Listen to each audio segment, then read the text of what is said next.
Hey guys, so this is what you do when you're at the end of your course and you want to close it out. First thing you want to do is you want to make sure that all your session folders are full and have gradables and ungradables and everything's good there. Then you want to come over and make sure that all your standards are slid over.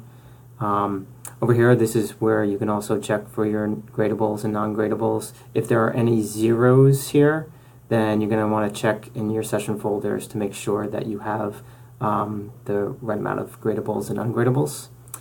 And after you've done that, you want to go to your gradebook, and you want to just make sure that every session, every assignment, every participation has a grade and feedback for everything, and you just want to kind of like check everything.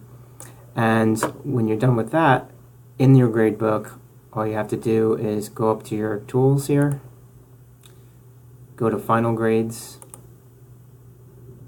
and then you're going to come down here and click submit checked, and it'll ask you over in the middle here whether are you sure that you want to submit the checked grade, and you just hit yes. And when you do that, the green check mark will show up here. And once you've done that, then the email will be sent to Dave, so Dave can do a final checkup and then send a final email to the parents. And that's it.